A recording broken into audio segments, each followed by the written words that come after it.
including me, I was tired. I was going there with a burden of insufficiency. I knew that if God doesn't help me, I was going there with much burden. I was on the aircraft. The 8th first one, second one, even was trying to, people were collecting some other small thing for the third one. It's not fasting.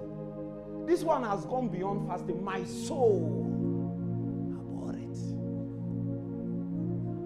The burden of my insufficiency, my need for God, what it takes to sustain what is already on our shoulders is so much that it is not a temptation for me to see food.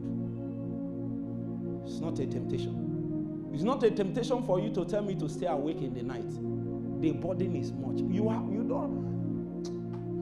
The reason why some people sleep through the night, they can't fast, is because their soul still loves a lot of things. There is something that can happen to you, and sometimes God allows it to happen to you. Bad things. Then you will rise up the way you should have risen in the beginning. Many things that you are still toying with, some kind of life, some kind of liberty that you allowed yourself to have, you will cut it off and be angry. You will say, what has this thing done for me? You will go full length. See, let me tell you, for you to make certain measure of impact in things and destiny, you must decide to go full length. All this half length and half measure, you are a woman on fire, you are a slave queen, it doesn't help anybody. The day you decide to go full length, you will achieve it in record time. Meanwhile, if you want to be dancing a lantern with Jesus, he will be dancing with you. He will wait for you in 5 years. And many times, if he insists on your life, he will allow something to happen. When it happens, you say, God, where are you? Where are you? When you say, where are you? Say, I have always been here. When he says he has always been here, you will lose taste. They won't tell you to stay awake in the night. The things that has happened to men, when they see food, they will say, oh, you don't know where my statement comes from. How has food helped my destiny? You are not with me. I was doing you service.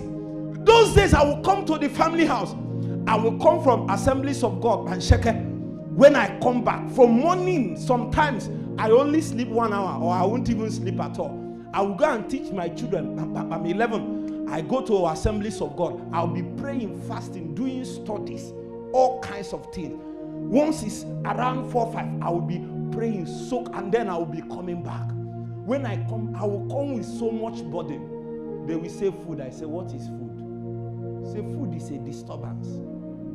They look at me and say, who is this guy? What is this guy feeling like? And that if people has not felt like that concerning you, you are not doing anything tangible. People must feel like, what is this guy feeling like?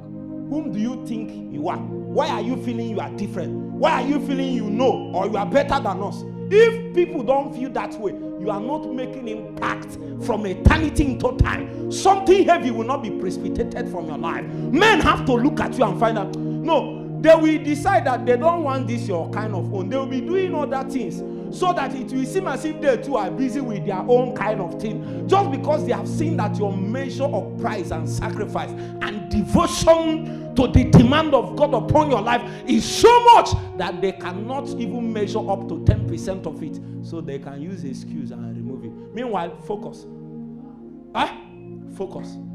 So when I told them that food is a burden, it's a disturbance, they felt, sometimes they even feel that you are proud, but you are just speaking from your realm. Where you are coming from, they are not sharing bread there. Where you are coming from, are you getting the point? There is a meal that you ate. Ooh, skaba sese, faika.